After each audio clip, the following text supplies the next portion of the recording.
अगर देखा जाए तो देखिए समस्याएं तो अनगिनत हैं। झारखंड में अनगिनत समस्याएं हैं। आज जो सरकारी स्कूलें हैं उनकी व्यवस्थाएं इतना ही गंदा है। एक गरीब आदमी, एक ऑटो चलाने वाला आदमी, वो भी आज डीएवी ही प्रीफर करता है। जिस विधानसभा से हम लोग जीतेंगे उस क्षेत्र में कम से कम इन सारी चीज़ों को जरूर लेके आएंगे। नमस्कार, आप देख रहे हैं लाइव इंडिया। बात करें झारखंड में तो झारखंड में विधानसभा चुनाव का आगाज हो चुका है और चुनाव के आते ही, नज़दीक आते ही नई नई राजनीतिक पार्टियों का झारखंड में आने का जो सिलसिला है वो भी शुरुआत हो चुका है। आज हम बात कर रहे हैं झारखंड में जोहार पार्टी एक नई विकल्प बन करके झारखंड वासियों के लिए दस्तक दे चुकी है। इस वक्त हमारे साथ बातचीत करने के लिए मौजूद है कमलेश कुमार रॉय जी, जो कि पार्टी के राष्ट्रीय महासचिव हैं। हम इन्हीं से जानेंगे कि इनकी पार्टी का चुनाव चिन्ह है। आप देख सकते हैं मेरे सामने, ये पार्टी का चुनाव चिन्ह है। ऑटो है इनका, पार्टी का ऑटो रिक्शा चुनाव चिन्ह।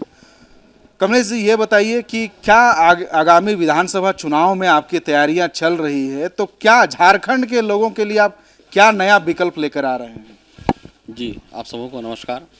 मेरा परिचय, नाम कमलेश कुमार है, इस पार्टी का महासचिव एवं पार्टी दल संस्थापक। आपका तहे दिल से धन्यवाद करता हूं। और आपका जो सवाल है वो थोड़ा सा मैं समय लूँगा, आपसे 5 मिनट का समय लूँगा और उसको बहुत विस्तार पूर्वक आपको मैं रखना चाहता हूं जनता के सामने, ताकि वो मेरी भाषाओं को समझे और जनता जो है हमारा प्यार दे हमें। ठीक है, ये अगर देखा जाए तो देखिए समस्याएँ तो अनगिनत हैं।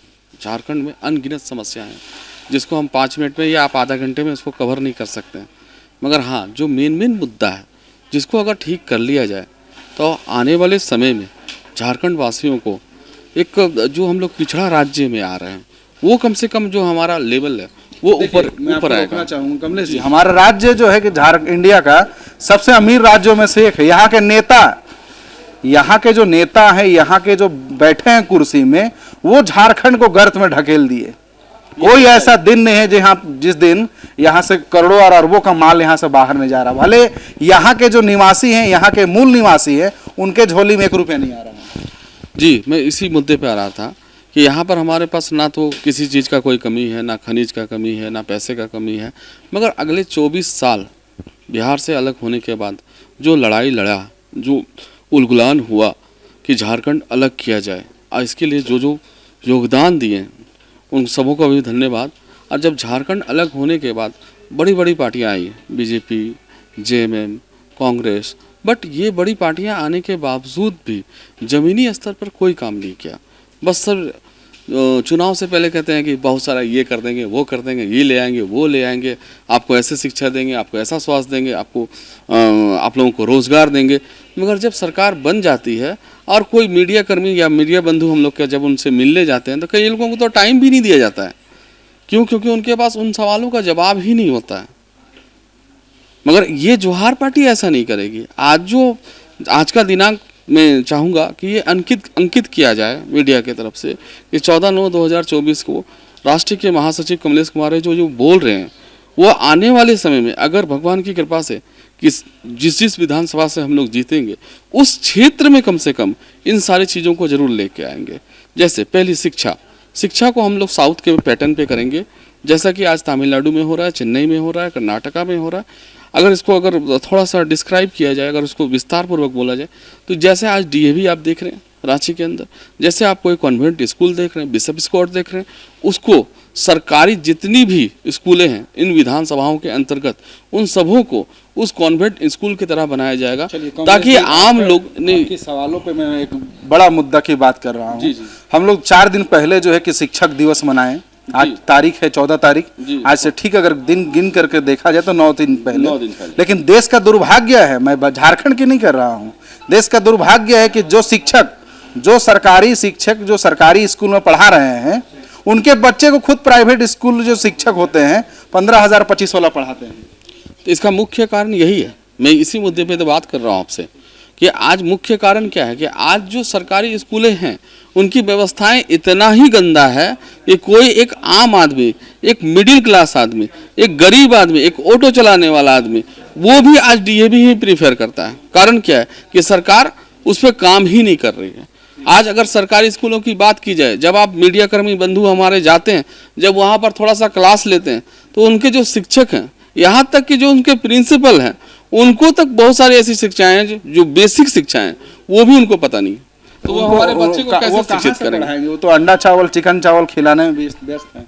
जी, इसी को तो रोकना है, इसी को रोकना है। खाना प्राथमिकता नहीं है, मेन शिक्षा प्राथमिकता है। जिस स्कूल में देखिएगा कमलेश जी, शिक्षक को रखा गया है नो डाउट, जी जी, लेकिन शिक्षा के अलावा उनसे हर विकास की काम करवाया जा रहा है, तो पढ़ाएंगे कहाँ से? उनके पास समय ही नहीं है। जी, आप ये सही कह रहे हैं। तो इन्हीं सारी चीज़ों को रोकना है। हमारा कहना है कि साउथ का कर्नाटक स्टेट, ये भी हमारे भारत देश का ही हिस्सा है ना, भारत ही है ना। वहाँ भी तो आज राज्य सरकार ही चला रही है उसको ना। जब वो राज्य सरकार डीएवी या फिर कॉन्वेंट स्कूल जैसे या प्राइवेट स्कूल की तरह अगर उसको कर सकता है, रोल मॉडल बनाया जा सकता है, तो हमारे झारखंड के अंदर जितने भी सरकारी स्कूल है उसको क्यों नहीं बनाया जा सकता है? जरूर बनाया जा सकता है। अगर हम सत्ता में आते हैं तो जिस जिस विधानसभा क्षेत्र से हम लोग जीतेंगे उसको हम लोग जरूर करेंगे। किन मुद्दों को लेकर आप लोग जो है कि विधानसभा में आप लोग दहाड़ने की तैयारी कर रहे हैं? झारखंड में जो बात करें तो चुनाव आता है, नेता आते हैं, बोलते हैं कि मैं आऊँगा, हमारी पार्टी आएगी, भय मिटा देंगे, भूख मिटा देंगे, भ्रष्टाचार मिटा देंगे। आपकी पार्टी के क्या मुख्य एजेंडा है जिसको लेकर आप लोग दहाड़ने की तैयारी में है विधानसभा में? जी, मैं कोई ऐसा भड़काऊ भाषण नहीं देना चाहता, मगर हाँ इतना जरूर है, जो कहूँगा वो सत्य होगा, आज भी और जीत जाने के बाद भी। पहला शिक्षा, दूसरा स्वास्थ्य, तीसरा क्राइम का ग्राफ को नीचे करेंगे, क्योंकि क्राइम इतना ज़्यादा हो चुका है कि आम लोग बहुत परेशान हैं इस चीज़ से। तो अगर हम लोग आते हैं तो जो इसकी ट्रैफिक व्यवस्था है, क्राइम व्यवस्था है, इसको हम लोग दुरुस्त करेंगे ताकि आम लोग परेशान ना हो। झारखंड में बात करें, चाहे क्षेत्रीय हो चाहे राष्ट्रीय हो, पहले से कई पार्टियां मौजूद है, तो आखिर जोहार पार्टी को जनता का प्यार या फिर जनादेश क्यों लोग आपको जनादेश देते? जी, अगर देखा जाए तो आज देखिए हमारे माननीय प्रधानमंत्री नरेंद्र मोदी साहब, अगर खाने की बात की जाए तो वो कहते हैं कि हम 80 करोड़ लोगों को राशन दे रहे हैं। तो यहाँ तक तो बात समझ में आता है, मगर आम आदमी टूटता कहाँ है जब उसको अपने बच्चे की पढ़ाई का फीस देना पड़ता है, जब उसको किसी तरह का कोई, भगवान न करे कि नहीं कोई ऐसा हो, मगर जब कोई गंभीर बीमारी हो जाती है तो उसको अपना घर तक बेचना पड़ता है, ज़मीन तक बेचना पड़ता है। मगर अगर इन सारी चीज़ों को सरकारी रूप में अगर देखा जाए तो सरकारी अस्पताल हो गए, सरकारी स्कूल्स हो गए, ट्रैफिक व्यवस्था हो गई, अपराध नियंत्रण हो गया, अगर ये सारा चीज़ कम हो जाए तो आम जनता तो ऐसे ही खुश हो जाएगा। चूँकि आप लोग जो है कि रांची के बहुत ही सेंसिटिव माने विधानसभा में अपना प्रत्याशी उतारने की बात कर रहे हैं, हटिया की बात कर रहे हैं और रांची की बात कर रहे हैं, यहाँ तो जो है कि भाजपा वालों का गढ़ है, भाजपा उस पर जो है कि किसी को घुसने ही नहीं दे रहा है पिछले 6 टर्म से। दूसरी बात करें कि भले यहाँ पे भले भाजपा के सांसद रहे चाहे विधायक रहे, लेकिन आप लोग एक मुद्दा उठा रहे थे कि इसी ऑटो वाला की, जिस आपका पार्टी का चुनाव चिन्ह है, यही ऑटो वाले रांची में जो है कि हर चौक चौराहे में जाम। अब इनके ऊपर सारा ठिकरा जाम का डाल दिया जाए तो ये गलत होगा। लेकिन आखिर अगर आपकी पार्टी के विधायक यदि जीत कर आते हैं तो जाम की समस्याओं से रांची की जनता जूझ रही है। ना ही इस मामले पे, इस पहल को लेके, इसको परेशानी को पहल करने के लिए ना ही सांसद आगे आ रहे हैं, ना ही विधायक आगे आ रहे हैं, जबकि भाजपा के वो लंबे समय से बने हुए। आपकी पार्टी क्या करेगी? जी, इस पर डेफिनेटली काम किया जाएगा। मैं तो बार बार ये मुद्दा रख रहा हूँ कि ट्रैफिक व्यवस्था बिल्कुल चरमरा सी गई है रांची की, जिसको हम लोग अगर हम लोग आते हैं जीत करके तो ये डेफिनेटली है कि इसका जो भी विभाग है उन सारे विभागों से बात की जाएगी, उस पर काम किया जाएगा, और अगर ये काम नहीं होता है तो इसे हम लोग आगे सेंट्रल तक लेके जाएंगे।